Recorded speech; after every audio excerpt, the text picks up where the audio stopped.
Hi everyone, and thank you very much for taking your seats. We are going to kick off with the next section of today. So we've got a number of really interesting speakers lined up to give their perspectives on things around student engagement, student partnership.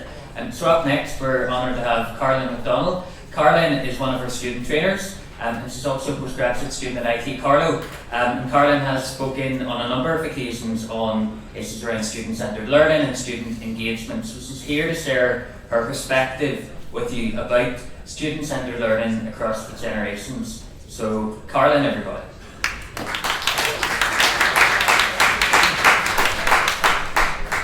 Sorry, Cameron, before I start, I just want to see where I can, just to change over the slides. Thanks.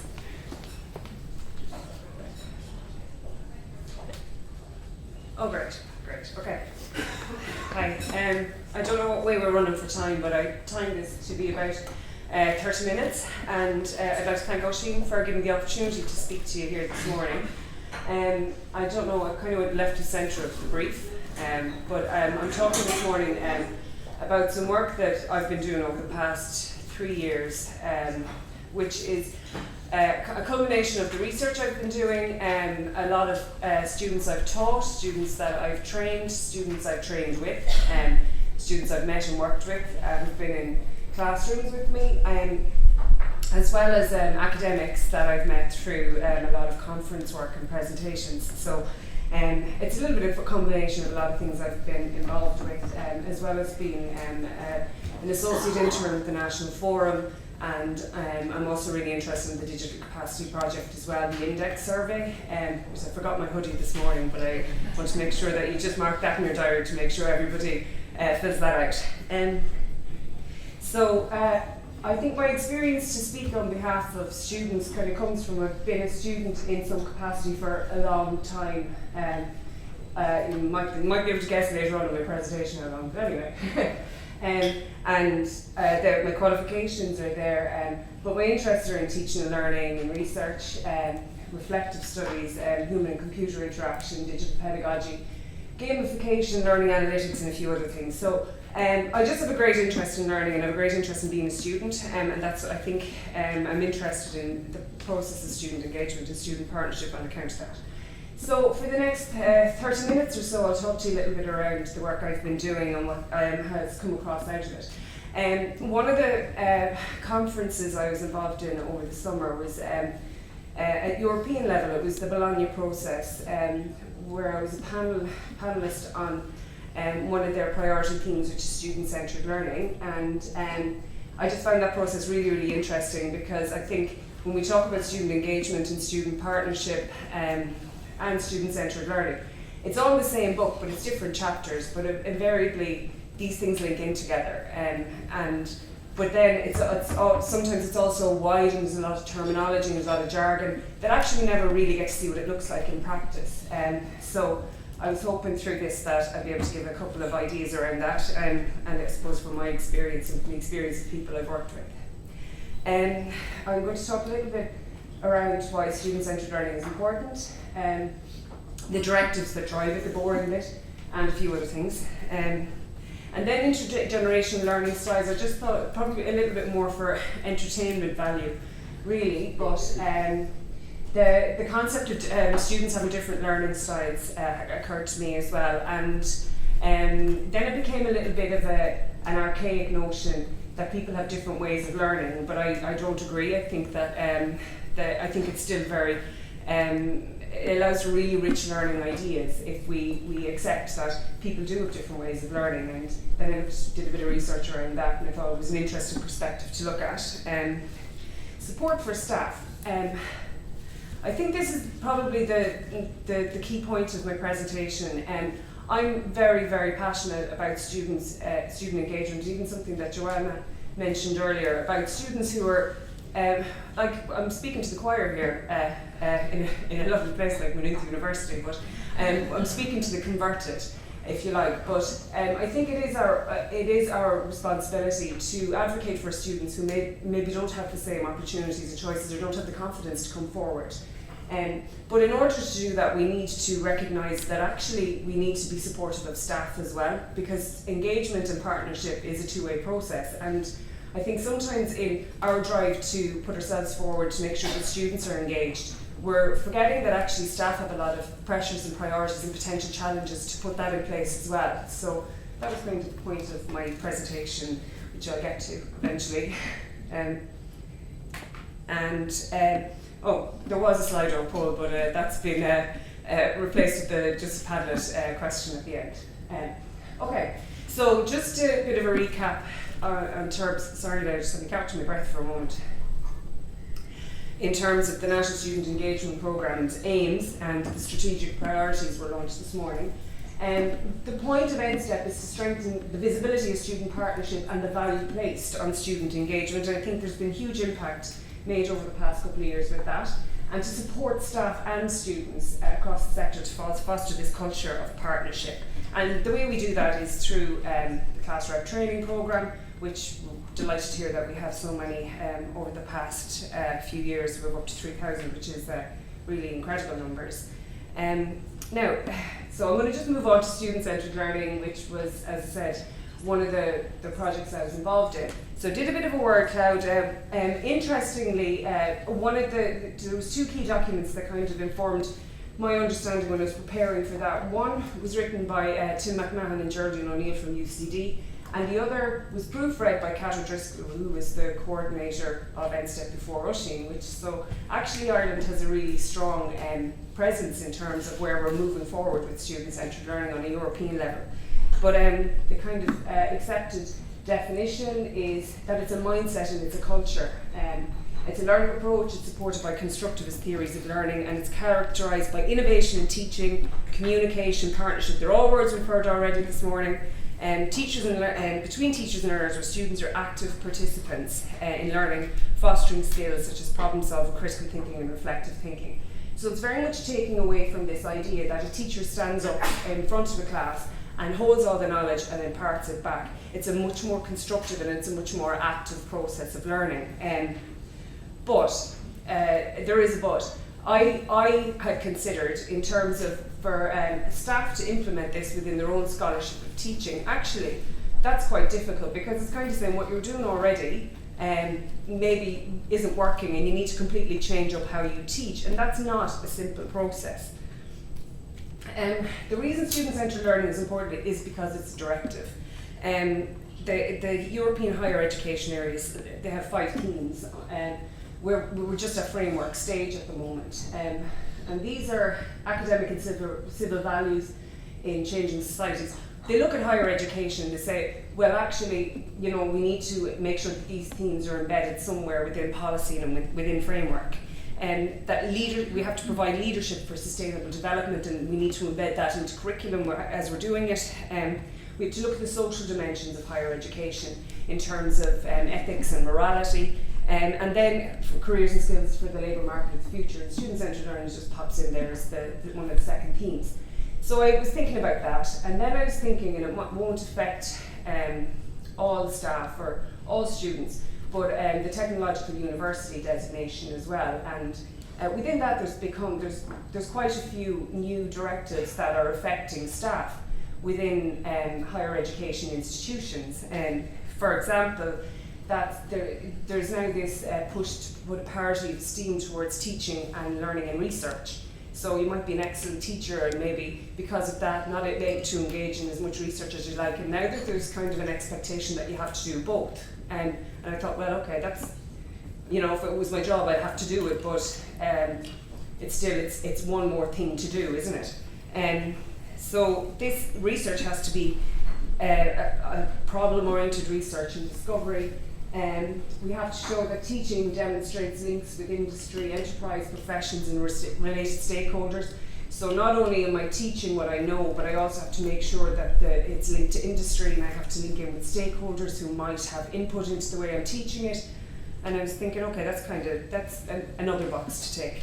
Then we also have to think about facilitating internationalisation, this global mobility of learners, and make sure that all those opportunities are communicated and articulated to learners so that everybody's getting an opportunity to avail of them. Then we have to think about community and civic engagement on top of all of that, because higher education has this responsibility to have graduates who have all of these graduate attributes, including things like reflexivity, that they have integrity, that they are contributing to society. And I was thinking that's a lot of pressure for staff within an organisation in any higher education institute to take on board, and then look at a student-centred learning approach to their teaching, and then be focused on student engagement. There's a lot going on there. So some of the criticisms then for student-centred learning were that actually the focus is, it's not teaching anymore, it's learning, focus on learning. And actually, do we have the resources to, in a classroom full of 15, 20, 25 different learners, to change up the curriculum, or to give these individual strategies of teaching? And so actually, do we have enough resources to facilitate this? If we do it, are we isolating different learners into different silos of the way they learn, instead of, there's a bit of a critique around this constructivist theories of learning where we should be learning together. And there might be favouritism. It's not suitable for all academic fields. Like, in some cases, you have disciplines that there is a right answer and a wrong answer. You can't put people together to sit down and thrash it out. You need to learn how to do it. And this was one of the, I thought it was a really nice criticism.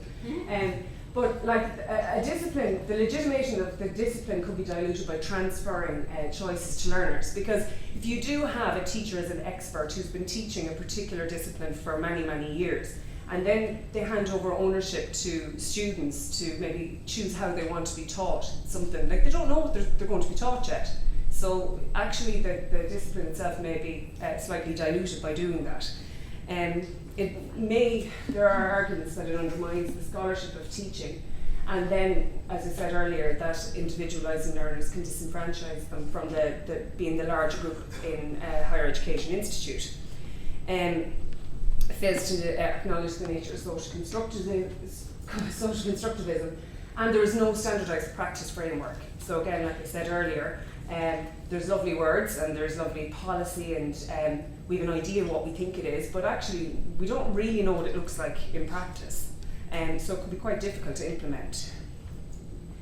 And this one's particularly interesting. In student-centred learning, there's much more work for the student, because actually there's nobody teaching, there is somebody facilitating learning within a group. So while us all students can vouch for these individual learning strategies, actually it's going to put more work on us. We will learn more, of course, but it's still a criticism. So then I got to have a think, and I was like, well, they're directives, and in terms of reasons why people want to learn, like Ryan and Desi had these ideas around intrinsic or extrinsic motivation. Intrinsic motivation is always much better, because you're learning because you want to learn, you're listening because you want to listen. But I thought about the likes of the students that are sitting in front of teachers. So they have a directive that all these things have to be implemented. What about the people who are in the room as well? So I just thought this is probably more for entertainment value, really. But in many cases, a staff member could be sitting in a classroom where they have 3 generations of learners sitting in front of them, and then some. I mean, there was graduations last week in Waterford where there was a student and he was in his 80s and he graduated, and there's the 2 Joes from Trinity, and they're in their 90s, I believe. So I just thought it might be interesting to explore, actually, was there any link between learning styles for different students, depending on the generation that they grew up in. And I really want to put a disclaimer on this as well. I'm not speaking for 250,000 students and saying they either fit one of these 3 categories, but it's just, I think, an interesting observation when we look at the influences, social, economical, and even kind of media influences that students have been exposed to, that have impacted how they absorb the information around them. So, Generation X, I'm not going to ask for a show of hands, but I will say that there is other research here. I haven't included it because it's not relevant, but Generation X are the coolest and the best looking. Can you look the best? But effectively, Generation X straddles two worlds, so the research says, and sandwiched between the boomers and the millennials. So one thing about Generation X is that we're not too old to fully adapt to digital, but we remember life before online. So I think for myself, I was 18 when I got my first mobile phone, and it was the 088 Motorola. So I'll give my age away. But maybe it was the last generation of teenagers to grow up without a mobile phone. So there's no selfie evidence of me as a teenager, which I'm really thankful for. But Generation X were the negative equity and austerity generation, and many were compelled to return to education because of employment, and they're subject to childcare costs, mortgages, they have a loans hangover from easily accessible credit. Again, that's a generalisation. Many returned to higher education because there just wasn't the opportunity for them to go. It wasn't. One of the other things in higher education now is that there's much more of an emphasis on lifelong learning, and we don't have like a specific demographic of what a higher education student looks like. But certainly there weren't the same opportunities. So we have a certain amount of traits. Generation X, so we're resourceful, skeptical and cynical, and that kind of makes sense because we've seen trends come and go, and we've seen successes and failures and come back to successes as well. We're intolerant apparently of bureaucracy, loyal to individuals, not organisations, and we're quite independent and self-reliant. So I thought then, well actually, how do you teach somebody who would be atypical Generation X? And entrepreneurial thinkers and value freedom is the best reward. So apparently this is what the research said, that we offer direct and immediate communication. The simple stuff like emails and phone calls tends to work better for Generation X, and get to the point, provide clear instructions and avoid micromanagement. In terms of, if you think, even for the age demographic of the students who would perhaps be Generation X, they have life experiences, they don't need to be micromanaged to a certain extent. So assessment should be linked to real life examples, provide opportunities for individual work because of the fact that they've had life experience. They need to be able to demonstrate that actually I'm doing well at education too, and I have something to offer from my own point of view. Incorporate technology when possible and use games and case studies. So, and then moved on to Generation Y. And these are who are termed the millennials, and they're slightly different in terms of their experience with technologies because they grew up during the rise of the internet with social media and devices and adapted rapidly. So apparently millennials have a capacity to adapt to technology better than Generation X or Generation Z because everything kind of exploded during and it was one of the biggest influences on Gen X. Or Gen Y, sorry. And they're familiar with daily communications taking place by touchscreen instant messaging, where maybe Generation X prefers the phone call. And they have much more inherent tolerance, and they're shaped by increasingly progressive cultural diversity. And even if we think of what was going on in Ireland around the time Generation X were in teenage years, there was so much more diversity being introduced, so it actually became a way of life, while it mightn't have been so much so for Gen X before them. And they're often known, sadly, as the boomerang generation or the Peter Pan generation, and boomerang meaning because credit is not as easily accessible, and with the banking crisis, many were compelled to move back home with parents, and because of this, Peter Pan generation takes longer for them to grow up because they're still under the nurturing folds of their parents. So the traits for Generation Y then, they expect immediate feedback and they're not accustomed to negative feedback apparently. They're team oriented, highly visual learners, digital natives and expect technology, opinionated. Very surprised to hear that one particular Generation Y person sitting in front of me now. I just thought that resonated slightly firmly, but also the team oriented, and they have a shorter attention span. And there is some research as well around the neurosynapses in the brain being changed, obviously, from the use of technologies and that. I didn't go into it in too much detail. But anyway, Generation Y, this is how you teach Generation Y. You offer chances to multitask, and you develop self-assessment, because they're quite proud, they're quite confident in what they can do, so they're quite happy to self-assess. Experiences, group working experiences are super important because of this arguably over-reliance on technology. That it's important to foster these interpersonal skills by using face-to-face interactions and group work that we all love. Like, let's face it, we all love a bit of group work when we're in college. Comfortable with learning through texting and social media. More comfortable, one might say, than Generation X. If you think of somebody who might have gone as far as leaving cert, gone out to work, and then go back to in college, and it'd be expected to work to provide assessment through technology, it might be a very difficult concept for them to grasp. But actually, Gen Y are pretty okay with it. To teach them well, then, to incorporate technology, create a multimedia environment, provide clear objectives. Induction. I can't stress that enough. And then a structured environment, but allow learners to customise aspects of their learning as well. Then finally, Gen Z, and that's 1995 to 2010. So I think it's anybody from about 23 under. So Gen Z, I found this really interesting. They value individual expression, and they mobilise themselves for causes they believe in. And I thought that was really, really great to hear. They're comfortable with collecting and cross-referencing. They're digital natives. It's on the next slide, but what I thought was one of the nicest things I'd read about this was they don't find technology exciting or distracting. It just is. And I was like, imagine what that would be like, that I didn't get excited over that. I didn't get distracted just because somebody texts me. It just is for Gen X. So I thought that was really interesting. And they're comfortable with integrating virtual and offline experiences, and they're curators of their own existence. They're much more critical about their digital experience as well. They kind of don't take it at face value.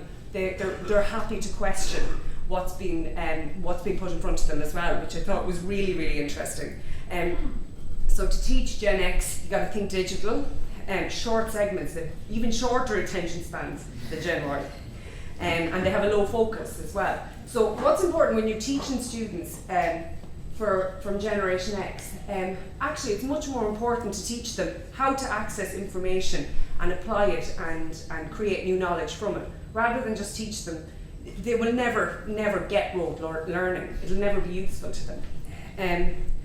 So socially active, you have to link it to reality. They're actually really interested in what's going on in the world around them, and they have much more global mobility as well. So link case studies or examples or assessment to reality, and they want purposeful experiences, because they recognise that they're very, very exposed to technologies, but actually, so they want to go out and walk in the forest and smell the air and work all that in to their assessment.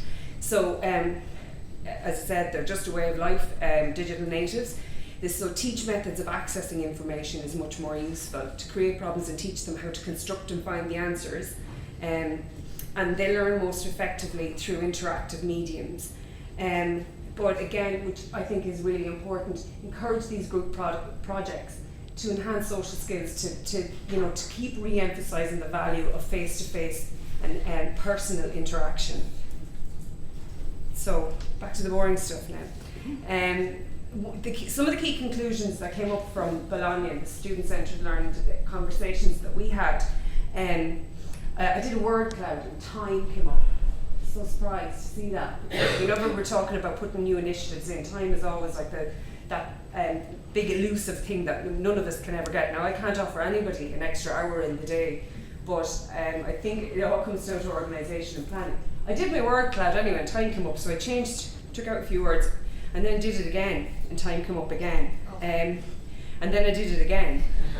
So actually, one of the hardest things in doing a lot of this is finding the time to do it, finding the time to put the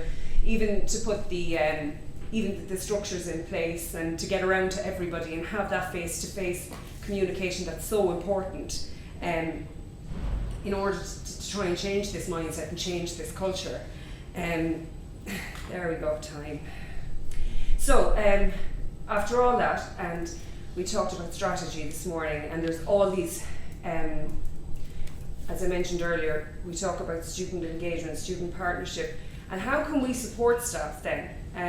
Where NStEP supports students and keeps it very much on the agenda, and we have PIA and the Higher Education Authority and QQI and the National Forum all working towards getting students having much more value and visibility. How do we support staff to take these new ideas on board and to change up their own scholarship in order to practice these student-centred learning approaches? So I got down to 3 things, and I thought, because you can't take all the ideas away, I think you're going to change everything overnight. But I thought the first thing was to acknowledge the power differential, and the power differential isn't necessarily a bad thing, and it actually can be very, it may be overt, but it mightn't actually be recognised by staff. But if you don't take the time at the outset even to induct your class, your module, or your role with students, that's a failure at the outset, because I'm not expecting anybody to go for lunch with your students or anything like that, but it is important to recognise that students may feel there's power differential because of all the influences that they've had in the past. If you have a 17 or an 18-year-old student coming from secondary school, they don't expect that they're going to be given the autonomy to change curriculum design or to be able to ask that the assessment is moved forwards or anything like this. So in that instance, it's the role of the educator to try and build that relationship. There's professional development frameworks. So I thought then, if a staff is in their institution and maybe they're not being supported within their own staff team or with their own faculty even, like there are professional development frameworks that were mentioned this morning, even digital badges, but even the work of the National Forum, there's loads of resources being shared by people who are interested in sharing what they've learned, what they've tried and tested. And staff can link into those community learners in order to be able to change up a few things in their own practice. And finally then to work in partnership with students. And I think the only message that I have around working in partnership is, if you do step 1 right, if you do an induction with your students to a certain extent, then if you implement new ideas or new strategies in teaching and they're not successful, it doesn't mean that they've failed. It means it's an opportunity for everybody to learn from and go, okay, it didn't work there, but like, let's see what we can learn from it. But that's only obviously if you have the time. I think that's really all I have. My slide, or I had my question, which I put on Padlet, which was just to get a bit of feedback from me around, first of all, the disciplines that you're working or teaching or learning in, and from what I've talked about, what I think will be the easiest and most difficult for you to implement within your own discipline, and some commentary even about what I've talked about this morning. And that's it. There's some support available.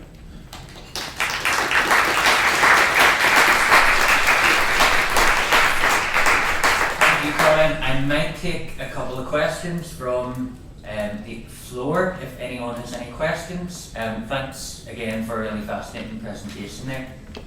Any questions from the floor? Oh, one just over there. Good, I thought I was only opinionated one.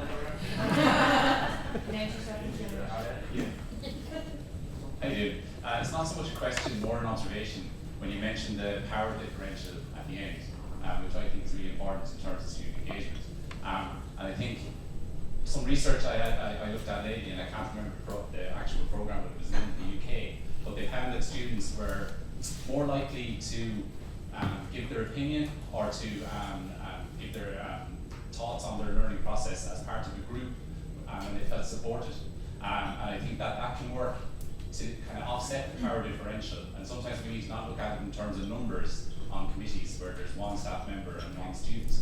And sometimes 3 students might actually address that power differential. And sometimes as a staff member you might think, oh, I've been ganged up on here, but actually that can work to address the power differential. I just had a thought on it. Yeah, that'd be great. I was looking up something on it yesterday and I couldn't find a specific reference. But I completely agree with you. Sometimes it works the other way around as well, and so it needs to be acknowledged. But I think, we can use lovely terms like power differential, but actually you just go in and communicate with people and just say, look, this is where we're at. This is what you have to learn this year. This is how much leeway I can give around, you being involved in the process, and this is where we could go back and evaluate and try it again. Simple, like. Any other questions?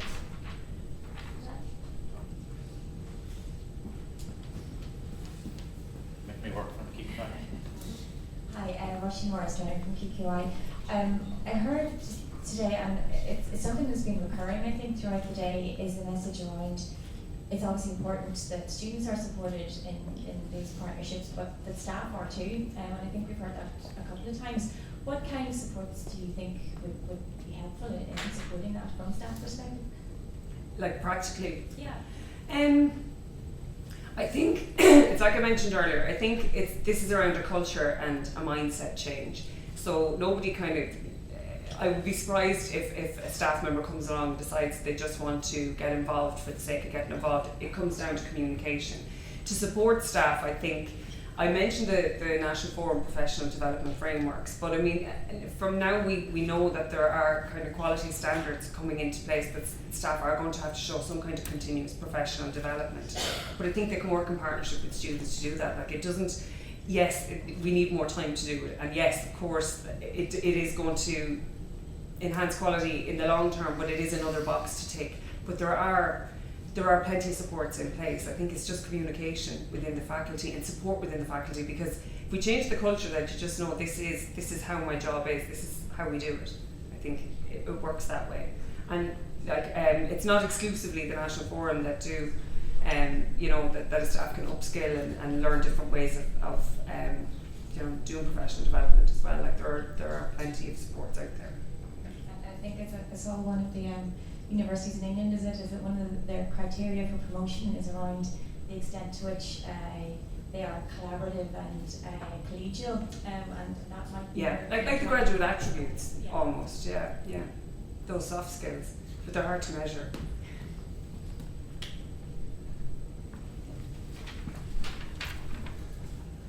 Can I just thank Karolyn for sharing her experience with us? That was really interesting.